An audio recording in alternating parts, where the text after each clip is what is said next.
Welcome back to Hot Rod Guy Garage, and today we got something different going on. So follow me along through the intro, and I'll be back.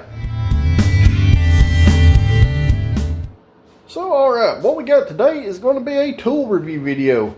Now this is going to be something that just about every one of you is going to need sometime in your life. You mess with automotive stuff, you do any kind of custom fabrication stuff, you're going to need a couple of these things. So let me flip it around and show you what our friends over at Hardell sent us.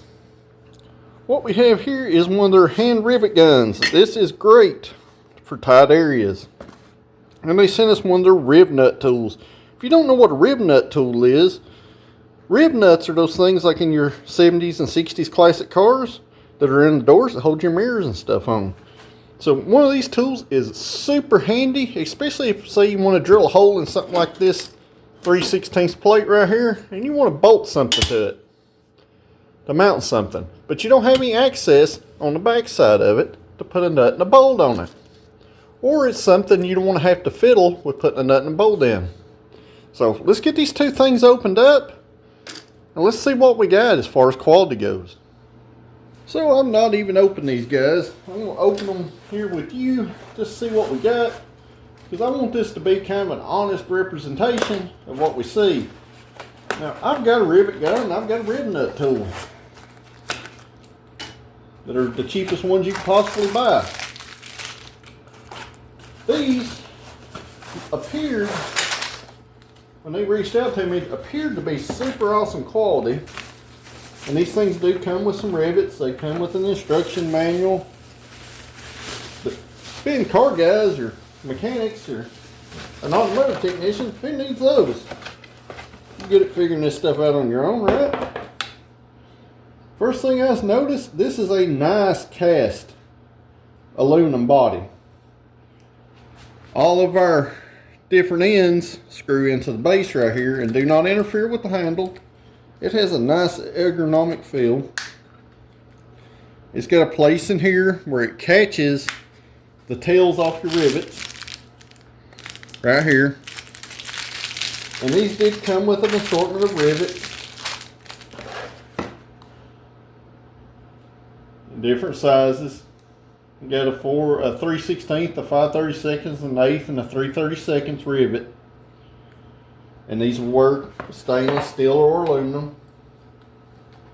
So let's get this puppy fired up here and see what we got.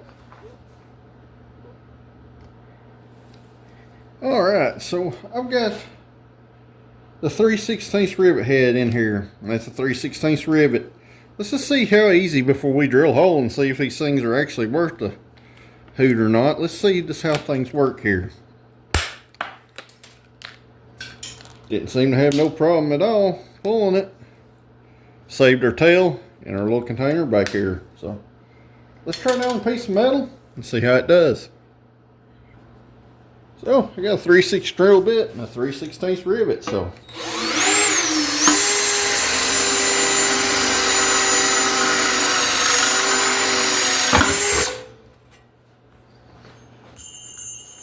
we'll just see how easy this thing does in a single piece of sheet metal. Then we'll double it up.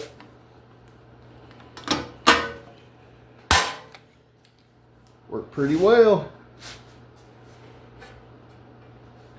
So the rivets even seem to do a good job. That's usually a thing with some of this stuff, is they come with rivets, but the stuff's usually pretty poor quality. But that thing broke off flush. No tail sticking up where it can poke you on this side. So let's get another piece of metal and see if we can bond the two together. Then we'll see how it works. So a rivet gun has multiple uses, guys. So you need to attach two pieces of sheet metal together for a project. You're just going to take and drill you two matching holes. You stick your rivets in there like that.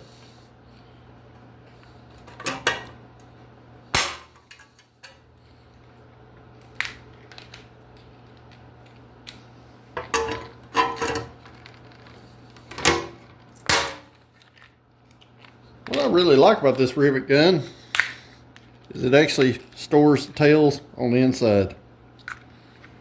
So super neat little adjustment there. But it does pull those rivets good and tight.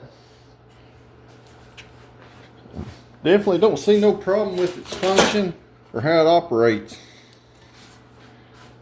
So you see around backside right here, we're fully attached. It breaks them off clean. We don't have no tails. So the rivet gun to me is a super nice little piece. Looks like it's going to be good and durable for years and years to come. And I really like that you can put the different rivet size attachments inside there. Now, the only wear that I did see was just on this tip right here, and that's not going to affect anything, guys. It just scratched a little of the coating off. But super nice little piece. If you need a rivet gun, make sure you check out Hardell for a hand rivet gun for your smaller stuff. So the little rivet gun is a pretty nice little piece. I'm pretty impressed with it. Looks like it'll last a long time, so got it over in my toolbox now. Let's open up this rivet nut tool and see what we actually got. And this is the 14-inch length version, which is the larger one. It comes with 7 mandrels and nose pieces. It'll do M6, 5/16, 1024, M8, M10s, 1/4-20s, and 3/8/16 bolts. So let's get it opened up.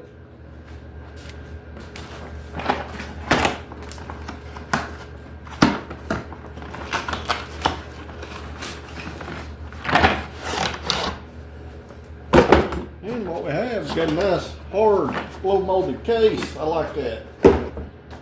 That's always a win when it comes to tools like this. Oh yeah, I like that. When you can keep things organized actually inside the case.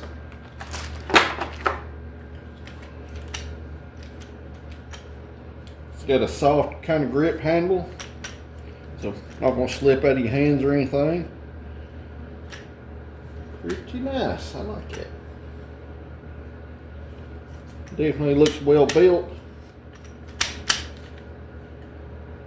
Don't see any physical problems looking at it. And I really like how everything is kind of laid out in the case here. So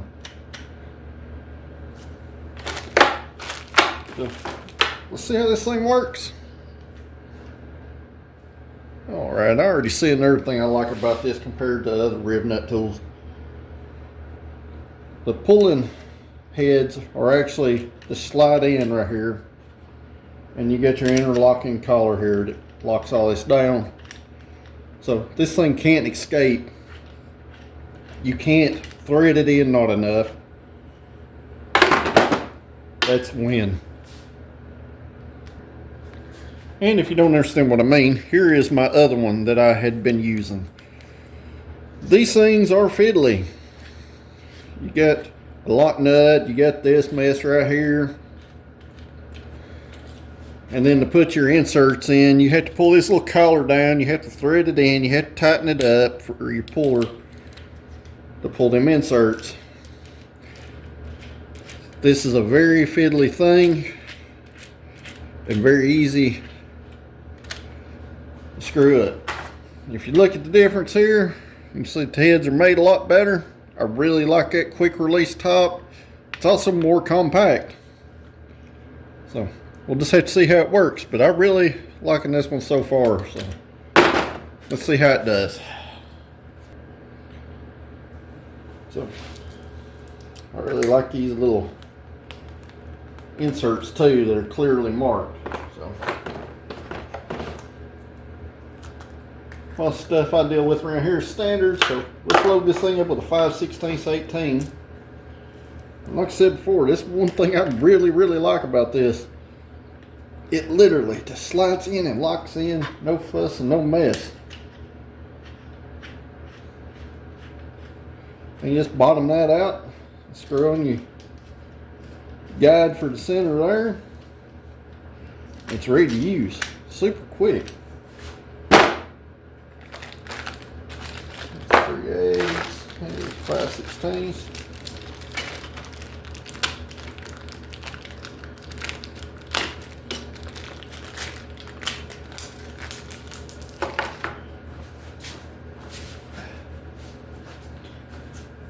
So this is what you call a nutsert, guys. This goes into a panel.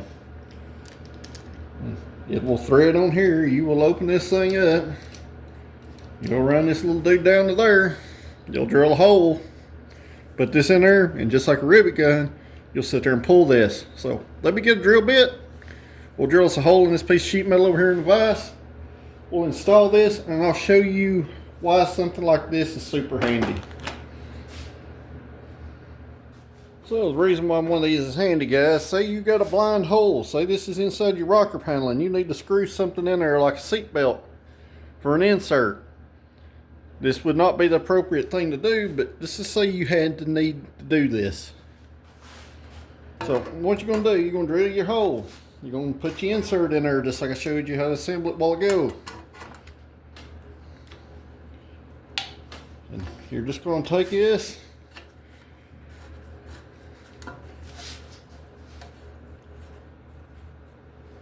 You just want to make sure, and you'll know when it's tight, it will not move anymore, and you don't want to force it past that point. This little tab right here, this little knob, you unscrew it, and that will screw you out of the threads. So we now have a 5/16 18 thread inside that panel. And what that does, it keeps you from fiddling with a nut, a bolt, and a washer, trying to stick it through a panel and trying to get a hole on an inaccessible panel where you can't get nothing. You put one of these in, you can put a bolt straight into it. Say, like this bracket right here. You're just going to take and you can run your bolt in there, no fuss, no muss.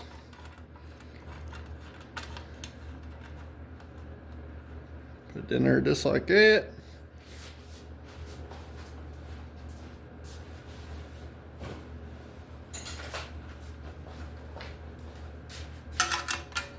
You can tighten it down. And one of these inserts will take all the torque you can put at it that your bolt will take. It will not pull out. It will not flex or come around. You can really cram one of them things down there. And the only flex we got here is in our base metal right here. So, what that thing does, you can see it right there. You see how it's swelled out on the back side, kind of like a rivet does, but more uniform. It locks itself onto the metal. They had their uses, guys. And like I said, they're great for mounting mirrors on classic cars. So you need to put a bracket on a firewall, or you rip the threads out of something. One of these insert tools will save your tail most of the time. So I just kind of use this as an example to show you guys how it actually works and how it functions. This tool is very, very nice, and I am very impressed with it. Not necessarily from a function standpoint, but I really like those quick change heads on it. If you fiddle with one of the others, you'll understand why. It's real easy to screw up, guys, and if you don't put them in there right, you will rip the threads off your little puller dies that pull the inserts in. That's why when you get it pulled tight, you just kind of ease up and see if it is. And if it's not, you need to back up and pull it some more. If it is, you stop, or you'll tear the ends off, your threads off. Which, there's nothing worse than tearing the threads off one of these, because that means you'll have to drill it out, knock it through, just like a rivet. So guys, I'm super impressed with these, especially at the price point, because the quality of these are darn near what you get off a tool truck. The little small hand riveter is about 26 bucks, where our larger Nutsert tool is about 44 bucks. You're not going to buy a quality one anywhere near that, especially not one in a blow molded case that comes with all the inserts that you may need to do a job at hand. So I will definitely be putting these in my toolbox for later use. So make sure you check them out, guys. There will be a link to both these down in the description below. And they were really nice people and well responsive with any kind of questions or concerns that you may have about the product. So make sure you check them out down below. So I definitely look forward to adding these to my collection of tools to use around here at the shop. and I'm sure it will come in handy here soon, especially on my 66 Mustang project that we're building a drag and drive car out of. So make sure you check out that project also. There'll be a playlist on my channel under playlist. So guys, it's great tools. They seem like they're super great quality, and I'm definitely going to be using them in my shop. So if you haven't yet, make sure you like this video, share them with your friends. If you're not a subscriber, make sure you hit that subscribe button because it does help the channel to grow. If you are a subscriber, I greatly appreciate you guys. I look forward to everybody's comments down below. So until next video, guys, thank you for watching, and I'll see y'all at the next one.